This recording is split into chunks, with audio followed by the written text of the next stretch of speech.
UP में सहाफियों पर होने वाले पुरतशद्दुद हमलों के खिलाफ इलाहाबाद में सहाफियों ने सड़कों पर निकलकर एहतजाज किया, कैंडल मार्च निकाला। यूपी जर्नलिस्ट एसोसिएशन के जेर एहतमाम एहतजाजी जुलूस में बड़ी तादाद में सहाफियों ने शिरकत की। गुज़िश्ता दिनों प्रतापगढ़ में एबीपी न्यूज चैनल के रिपोर्टर शुलभ श्रीवास्तव के कत्ल के खिलाफ सहाफियों के पुरजोर एहतजाज का दायरा अब और वसी होता जा रहा है। सहाफियों ने योगी हुकूमत से सिक्योरिटी मुहैया कराने और माफियाओं के खिलाफ सख्त इक़दाम करने का मुतालबा किया। इस मुजाहरे में प्रतापगढ़ और इलाहाबाद के अलावा रियासत के दीगर अजला के सहाफियों ने भी शिरकत की। शहर के सिविल लाइन्स पर होने वाले एहतजाजी मुजाहरे में प्रिंट और इलेक्ट्रॉनिक मीडिया से ताल्लुक रखने वाले सहाफियों ने शिरकत की। एहतजाज कर रहे सहाफियों ने शुलभ श्रीवास्तव के कत्ल की जांच सीबीआई से करने और इनके अहले खाना को माली इमदाद फराहम करने का मुतालबा किया। दिवंगत टीवी पत्रकार शुलभ श्रीवास्तव जी की मौत की जो है उच्च स्तरीय न्यायिक जांच या सीबीआई जांच हो, जिससे कि इंसाफ मिल सके, पूरा घटनाक्रम सामने आ सके। हम लोगों ने आज सवेरे भी मूल मौन रह के विरोध प्रदर्शन किया था। हम लोग की उत्तर प्रदेश सरकार से ही मुख्य रूप से मांग है कि इस घटना की सीबीआई जांच या न्यायिक जांच कराई जाए।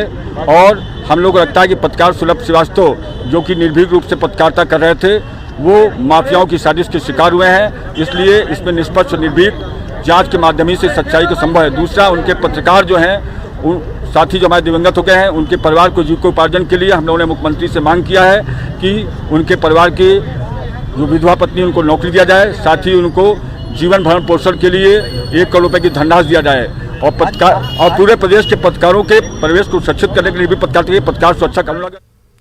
उधर सहाफी सिद्दीक अप्पन समेत 4 अफराद को माहौल खराब करने के इल्जाम से बरी कर दिया गया। मथुरा की अदालत ने सिद्दीक अप्पन, अतीकुर रहमान और मसूद को माहौल खराब करने के इल्जाम से बरी कर दिया है। मथुरा पुलिस को इन लोगों के खिलाफ 6 माह के अंदर शवाहिद पेश करने की हिदायत थी, जिसमें पुलिस नाकाम रही। वाजरी के हाथरस में इस मतरेजी मुतासरा की मौत हो गई थी। इसी मामले के दौरान इन 4 मुलजिमों को यूपी पुलिस ने गिरफ्तार किया था और इन पर माहौल खराब करने का इल्जाम आयद किया था। यूपी सुन्नी सेंट्रल वक्फ बोर्ड के चुनाव को गैर कानूनी करार देने वाली अर्जी पर समाअत के बाद इलाहाबाद हाई कोर्ट ने सुन्नी सेंट्रल वक्फ बोर्ड से जवाब तलब कर लिया है। लखनऊ के जमीर नकवी और कानपुर के असद मुनीर की तरफ से दाखिल अर्जी में सुन्नी सेंट्रल वक्फ बोर्ड के हालिया चुनाव को चैलेंज किया गया है। अर्जी पर समाअत करते हुए इलाहाबाद हाई कोर्ट ने सुन्नी सेंट्रल वक्फ बोर्ड के चुनाव से मुतालिक दस्तावेजात तलब कर लिए हैं। हाई कोर्ट ने वक्फ के चेयरमैन जुफर फारूकी के समेत बोर्ड के अरकान के नाम नोटिस जारी किया है। अब इस मामले की समाअत आइंदा जुलाई को होगी। तो वहीं सेंट्रल बोर्ड और यूपी के माध्यमिक शिक्षा बोर्ड के तर्ज पर यूपी मदरसा बोर्ड ने भी 10वीं और 12वीं जमात के बोर्ड इम्तिहानात को साल 2020-21 के सेशन के लिए खत्म कर दिया। लेकिन इन जमातों में तालिब इल्मों के प्रमोशन को लेकर जहां मदरसा इंतजामिया को कई मुश्किलात का सामना है, वहीं तलबा के सामने भी मुस्तकबिल के चैलेंज पैदा हो गए हैं।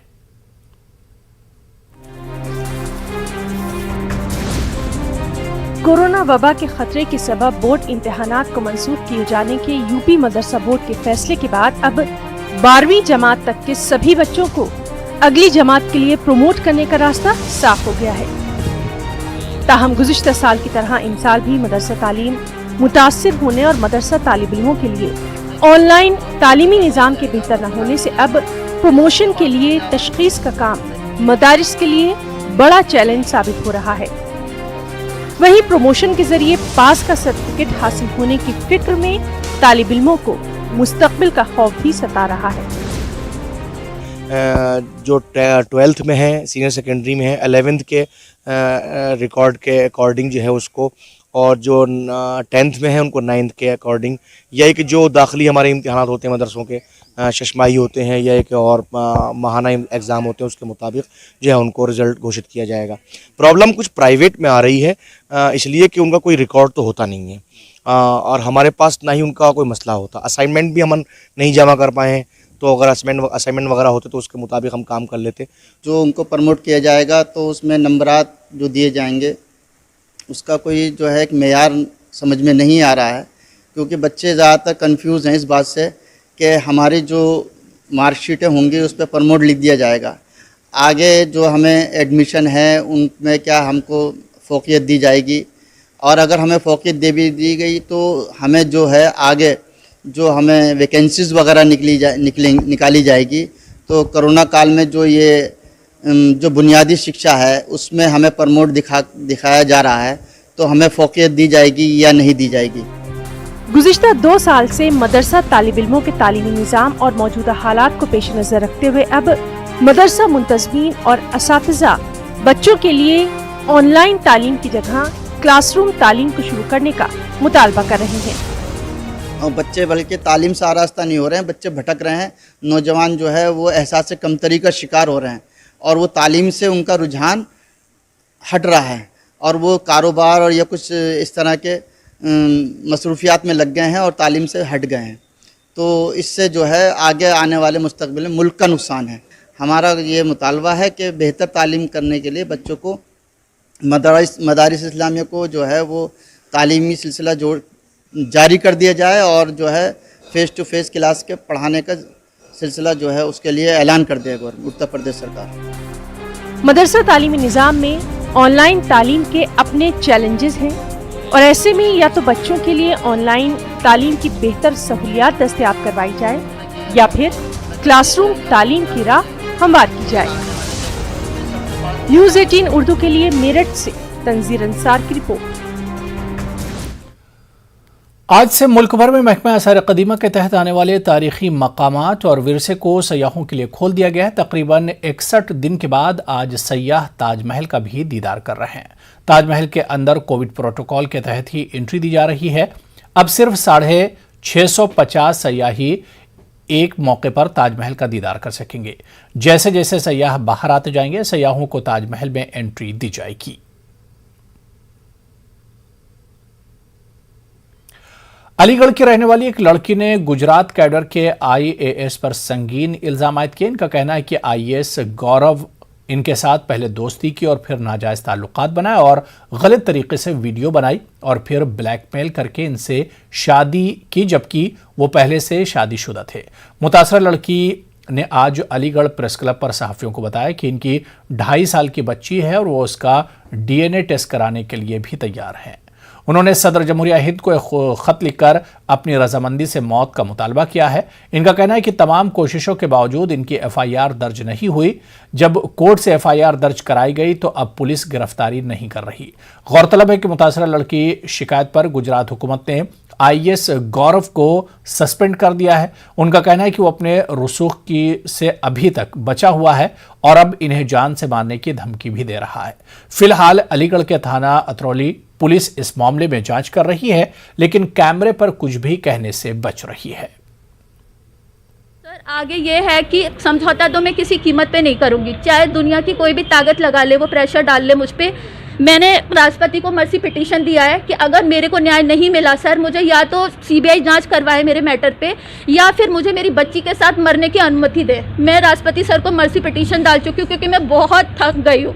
एक लड़की 2 साल से लगातार भाग रही है, 3 महीने की बच्ची थी मेरी, 7 महीने की थी तब वो सस्पेंड हुआ है, तब से वो 2.5 साल की हो गई। मैं तब से उसको लेके भाग रही हूँ, ना मैं उसकी तरफ ध्यान दे पा रही हूँ, ना मैं अपनी तरफ अपना कैरियर चौपट करके बैठी हूँ इस लड़ाई के लिए, क्योंकि मुझे इसे न्याय दिलाना है। मैं नहीं चाहती सर जब ये 18 साल की हो तो ये उस आदमी के खिलाफ लड़े और अपना जीवन बर्बाद करे, क्योंकि मैं इसकी माँ हूँ, मेरा फ़र्ज़ है मैं इसे दुनिया में लाई हूँ। चाहे जो भी प्रेशर है ब्लैकमेलिंग से, मेरा पूरा फ़र्ज़ है कि मैं इसको लड़ाई जीत दिलाऊँ। और सबसे बड़ी बात है सर, वो गुजरात कैडर में IAS है, जहाँ के PM मुख्य मोदी जी वहाँ से बिलोंग करते हैं। उनका नारा है बेटी बचाओ बेटी पढ़ाओ, और वहीं का एक हेल्थ डिपार्टमेंट का IAS अपनी ही बेटी के साथ इतनी ज़्यादा बुरी हरकत कर रहा है। बताइए बच्ची कैसे सर्वाइव करेगी? किसके पास हाथ फैलाऊँ सर, किसके पास जाऊँ? मैं कोई इतनी पावरफुल नहीं हूँ कि मैं सीधे मुख्यमंत्री जी से मिलूँ, प्रधानमंत्री जी से मिलूँ। गाजियाबाद में बुजुर्ग से मारपीट और दाढ़ी काटने के मामला पर वीडियो वायरल करने के इल्जाम में ट्विटर और 9 अफराद पर FIR दर्ज किया गया है। मामले को अलग रुख देने और अफवाह फैलाने के इल्जाम में गाजियाबाद पुलिस ने सहाफ़ी मोहम्मद जुबैर और राना अयूब समेत कई अफराद के खिलाफ FIR दर्ज की है। कांग्रेस लीडर सलमान निजामी, शमा मोहम्मद, मशकूर उस्मानी और कलमकार सबा नकवी वगैरह पर मुकदमा दर्ज किया गया है। इन लोगों पर हिंदू मुस्लिम के दरमियान माहौल को खराब करने और सही मामले से इन्हें भटकाने का इल्जाम है। तो गाजियाबाद में बुजुर्ग की पिटाई का मामला जोर पकड़ता जा रहा है। पुलिस ने ट्विटर और बहुत से लोगों के खिलाफ मुकदमा दर्ज किया है। पुलिस ने एक बयान भी जारी किया है कि यह जांच हतमी नहीं है। अब इस मामले में अवामी नुमाइंदे भी आ गए हैं। गाजियाबाद के लोनी असेंबली हल्के के एमएलए नंदकिशोर गुज्जर ने लोनी बॉर्डर थाने के इलाके में राहुल गांधी और असदुद्दीन ओवैसी दोनों के खिलाफ शिकायत दर्ज करवाई है। दोनों के खिलाफ फिरकावाराना जज्बात भड़काने का इल्जाम लगाया गया है।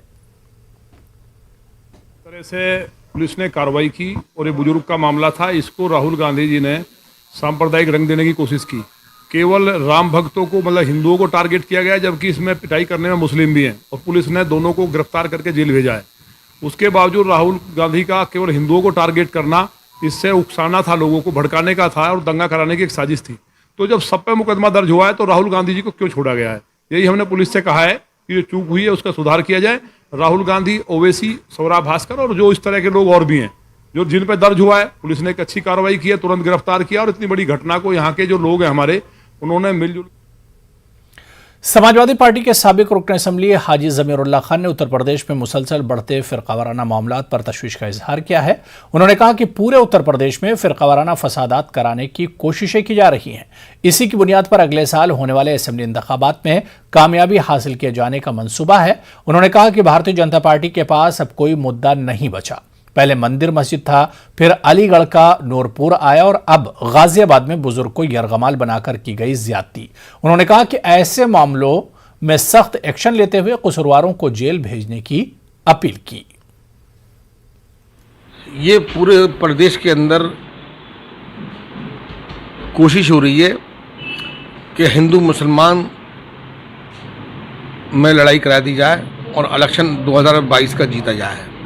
भाजपा के पास और कोई दूसरा चारा नहीं है। वो कभी मंदिर मस्जिद, कभी अलीगढ़ का नूरपुर और अब ये मौलाना के साथ जो हुआ है, 75 साल के बुज़ुर्ग के साथ जो घटना हुई है, ये शर्मनाक है। इसकी जांच होनी चाहिए, सीबीआई जांच हो, दूध का दूध पानी का पानी हो, गुनाहगारों को जेल में डाला जाए। और ऐसे पूरे प्रदेश के अंदर मैं तो ये कहूँगा, जनता से अपील करता हूँ, जनता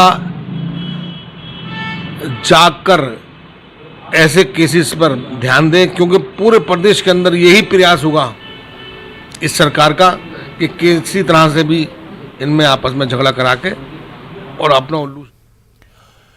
इंडियन मेडिकल एसोसिएशन की कौमी एग्जीक्यूटिव कमेटी ने डॉक्टरों के साथ पेश आने वाले हादसात के पेश नज़र 18 जून को एहतजाज करने का ऐलान किया है। इस दिन कोरोना से मरने वाले डॉक्टरों को खिराज अकीदत पेश किया जाएगा।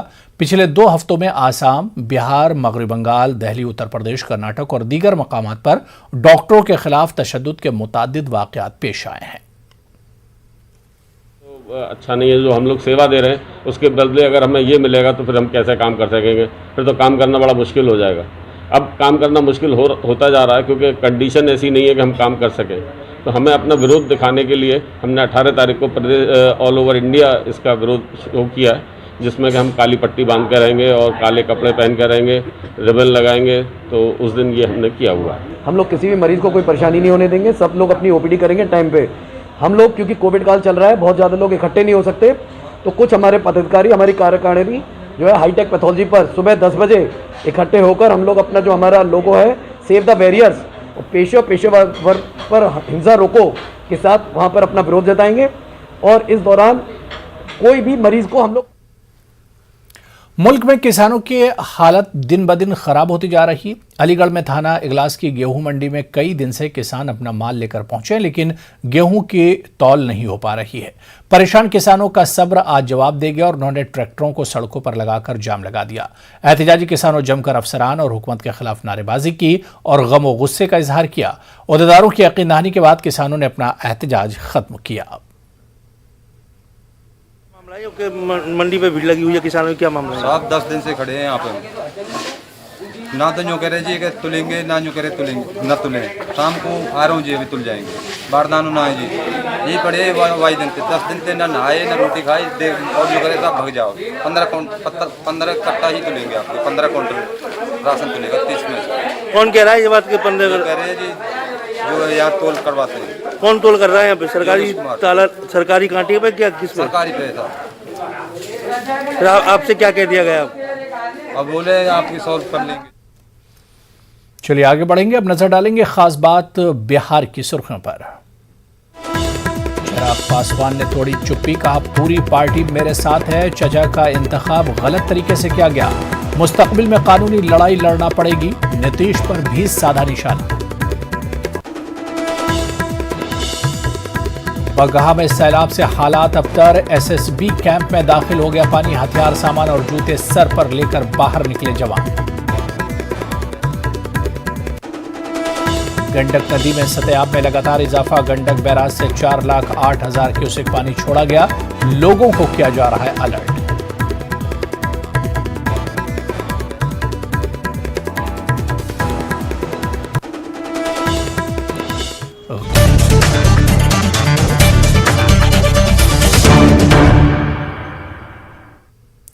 गाजियाबाद के लोनी थाना हलके में सोशल मीडिया पर वीडियो डालकर अफवाह फैलाने और माहौल खराब करने का इल्जाम लगाते हुए कई लोगों पर एफआईआर दर्ज की गई है। इसमें एक बिहार के मशकूर उस्मानी भी हैं। मशकूर उस्मानी कांग्रेस के लीडर हैं। इन पर इल्जाम है कि ट्विटर पर वीडियो डालकर इन्होंने माहौल खराब करने की कोशिश की। इस पूरे मामले पर मशकूर उस्मानी ने कहा कि वो एफआईआर से डरने वाले नहीं हैं। उस्मानी के मुताबिक यूपी के वजीर आला के इशारे पर एफआईआर की गई है। जबकि बहुत ही क्लियर हम ये बताना चाहते हैं कि जो हमने जो है एफआईआर में मेंशन ये किया गया है कि उसमें आप लोगों ने वीडियो डाला है जो मिसलीडिंग है। हमने तो कोई वीडियो डाला ही नहीं, पहली चीज़। दूसरी चीज़ कि हमने ट्वीट किया है और वो ट्वीट हमने नेशनल मीडिया में, जो प्रिंट मीडिया, इलेक्ट्रॉनिक मीडिया है, उसमें जो खबर छपी है उस खबर के आधार पर हमने ट्वीट किया और हमने कहा है कि इस विक्टिम को जो है जस्टिस मिलना चाहिए और इस तरह से किसी भी धर्म के नाम पर किसी का भी उत्पीड़न सही नहीं है। और हमने ये सवाल किया है देश की सरकार से, केंद्र की सरकार से और उत्तर प्रदेश की सरकार से कि क्या आपके राज्य में इस तरह की सुरक्षा इस देश के सबसे बड़े माइनॉरिटी तबके को मिल रही है। और इस सवाल करने की वजह से जो है हम लोग के ऊपर एफआईआर हुई है। हम इसको कंडेम करते हैं और साथ ही साथ ये बताना चाहते हैं सरकार को कि हम आपकी इस तरह की झूठी एफआईआर से और झूठे केसेस से हम डरने वाले नहीं हैं। अजय सिंह बिष्ट फेमस हैं, कभी प्रॉपर्टी जब्त करने में, कभी मकान गिराने में, कभी FIR. LJP leader Chirag Paswan ने बिलाखिर पार्टी के अंदरूनी बगावत पर चुप्पी तोड़ते हुए एक प्रेस कॉन्फ्रेंस की। चिराग पासवान ने कहा कि पूरी पार्टी उनके साथ है और पार्टी के आइन के मुताबिक वो पार्टी के सदर हैं। उन्होंने कहा कि चचा का इंतखाब गलत तरीके से किया गया, पार्टी को तोड़ने की कोशिश कामयाब नहीं होने दी जाएगी। इस मौके पर उन्होंने नीतीश कुमार पर भी निशाना साधा और कहा कि जेडीयू ने दलित और महादलित को बांटा है। बहरहाल पर जिस तरीके से उनको लीडर उनको चुना गया, ये प्रक्रिया संवैधानिक तरीके से, और संवैधानिक तरीके से मैं राष्ट्र के संविधान की नहीं, मैं पार्टी के, लोक जनशक्ति पार्टी के संविधान की मैं बात कर रहा हूं। संवैधानिक तरीके से ये प्रक्रिया गलत है। पार्टी में पार्टी का leader of the house parliament में या विधानसभा में या विधान परिषद में कौन होगा, इस बात का निर्णय सिर्फ और सिर्फ पार्लियामेंट्री बोर्ड ले सकता है। And in absence of parliamentary board, ये पूरी की पूरी power resides in the hand of the national president. राष्ट्रीय अध्यक्ष के पास ये पूरी पावर है इस बात को चुनने की। इसमें बहुत ज़्यादा डिटेल में नहीं जाते हुए, क्योंकि संभवतः आने वाले दिनों में शायद एक लंबी कानूनी लड़ाई भी हम लोग को लड़नी पड़े, वहां पर हम लोग इस बात को मजबूती से हम लोग रखेंगे। पार्टी पापा ने पूरे विश्वास, भरोसे और मेहनत के साथ उन्होंने बनाई। विश्वास इस बात का कि इस पार्टी के माध्यम से जिस तरीके से वो गरीबों की, पिछड़ों की लड़ाई लड़ना चाहते हैं, समाज में कई ऐसे तत्व हैं जो निरंतर आपको बांटने का काम करते हैं और ये पहली बार नहीं हो रहा है। इतिहास गवाह है, कई बार ऐसा प्रयास किया गया है और इसमें मैं बोलूँगा, बांटने की जब मैं बात कर रहा हूँ तो मैं जनता दल यूनाइटेड के ही लोगों की मैं खासतौर पर बात कर रहा हूँ। दलित महादलित करने का भी काम उन्हीं लोगों ने किया। तो आज की तारीख में तो मेरी पार्टी, मेरे साथियों का पूरा समर्थन मेरे साथ है, मेरी तमाम पदाधिकारियों का समर्थन मेरे साथ है और सबसे बड़ी बात, बिहार की जनता जिस तरीके से सोशल मीडिया के माध्यम से हो या व्यक्तिगत संपर्क साधने के माध्यम से हो, जिस तरीके से उनका प्यार और उनका समर्थन मुझे मिल रहा है, ये विश्वास मुझे देता है कि जिस सोच के साथ पापा ने इस पार्टी को बनाया था, उसी सोच के साथ लोक जनशक्ति पार्टी आने वाले दिनों में मजबूती से आगे बढ़ेगी। बगहा में सैलाब का पानी एसएसबी कैंप में दाखिल होने के बाद जवानों को मुश्किलात का सामना करना पड़ा और अचानक इन्हें कैंप खाली करना पड़ा। जवान सामान के साथ आगे निकल रहे हैं। उनका कहना है कि अचानक पानी की वजह से उन्हें कैंप छोड़ना पड़ा है। गंडक नदी में बढ़े जल स्तर ने भारी तबाही मचानी शुरू कर दी है और उसकी एक एक्सक्लूसिव तस्वीरें जो है वो हम आपको दिखाते हैं। ये जरा देखिए कि एसएसबी के जो जवान है वहाँ पे चकदहवा एक इनका एक ऑफिस है जहाँ पे कैंप है। वहाँ पे कैंप में पूरा कैंप में पानी लगभग 4 फीट भर जाने के कारण वहाँ से सारे बीएमपी के जो जवान हैं वो उन जवानों को एसएसबी के जवानों को वहाँ से निकलना पड़ा है। और ये जवान किस हालात में यहाँ से निकल रहे हैं ज़रा देखिए कि अपने सारे आर्म्स हैं, अपने सामान हैं, अपने सारे सामानों के साथ सर पे उठा करके और यहाँ से कैसे पानी में निकलने को मजबूर हैं। और आपको बता दूं कि ये जो आप देख रहे हैं ये कोई नदी नहीं है बल्कि एक सड़क है और सड़क पे जो पानी की जो रफ्तार है वो गांव में घुसने के कारण जो है वो पानी इस कदर यहाँ पे भर गया है और लगातार इसका जो बहाव है वो बहुत तेज़ है। और ये एसएसबी के जवान जो है वो सारे अपने साजो सामान के साथ जो है आर्म्स के साथ वो निकलने को मजबूर है। सर पूरा कैंप डूब गया सर? हाँ सर पूरा डूब गया। कितना पानी होगा उसके अंदर? बहुत पानी है सर। तो ऐसे सारा सामान आम से लेकर के निकलना पड़ रहा है आप लोगों को? हाँ बिल्कुल। कैसी स्थिति है वहाँ अंदर? अंदर का स्थिति लगभग 4-4.5 फीट पानी है। 4.5 फीट पानी है? हाँ। सारे सामान वहाँ पे डूब गए? हाँ कुछ डूब गया, कुछ इधर बाहर है। देखिए कुछ यहाँ पे डूबे हैं, कुछ बाहर हैं। वहाँ पे गाँव सब डूब गए हैं। अंदर के जो गांव हैं उस गांव की क्या स्थिति है? प्लीज सर हमारे साहब जी हैं उनसे। तो कितना पानी है अंदर में? अभी जो झंडू वाला कैंप है वो भरा हुआ है पानी से, गांव में भी पानी भरा हुआ है।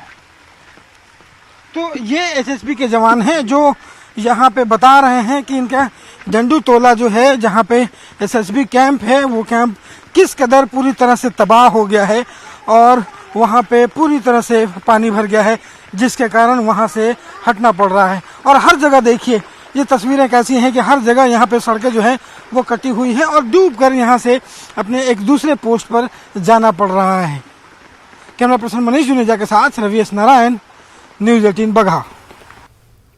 नेपाल के नशेबी इलाकों में बारिश के बाद गंडक नदी के सतह में इजाफा हो गया है। कई दीगर नदियों से पानी सीधा गंडक नदी में आ रहा है। नदी के कई फाटक खोलने की वजह से पानी सीधा गांव में दाखिल हो रहा है और जिसकी वजह से नदी किनारे बस्तियों में खौफ का साया गहरा गया है। इंतजामिया अलर्ट पर है। हमारे नुमाइंदे मुन्ना राज ने हालात का जायजा लिया। गंडक नदी के जलस्तर में वृद्धि जारी है।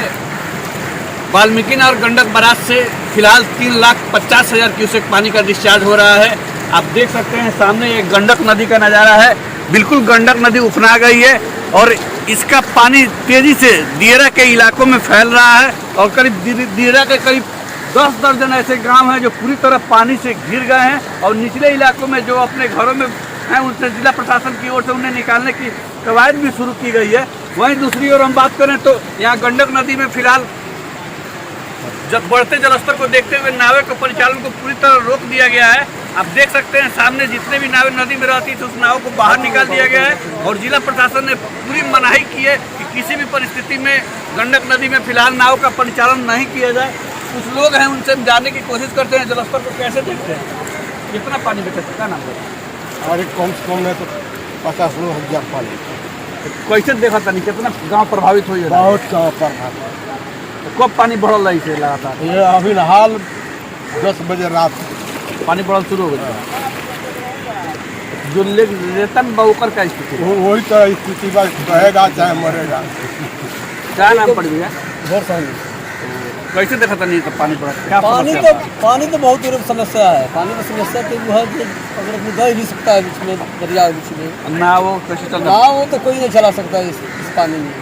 दूर के काम जगह जिन लोगों ने फसल बुआई कर, अरे आएगा जब जैसे आएगा बागल सरकार को थी जाइए ये किस तरीके से आएगा कि नहीं। फिलहाल नेपाल की 2 नदियों को लाल रेखा पार करने के बाद जो हालात बने हैं उसको लेकर वाल्मीकि नगर गंडक बराज पर भी हाई अलर्ट जारी किया गया है। साथ ही तटबंध और बांधों की सुरक्षा भी बढ़ा दी गई है। मुन्ना राज, न्यूज़ 18 बगहा।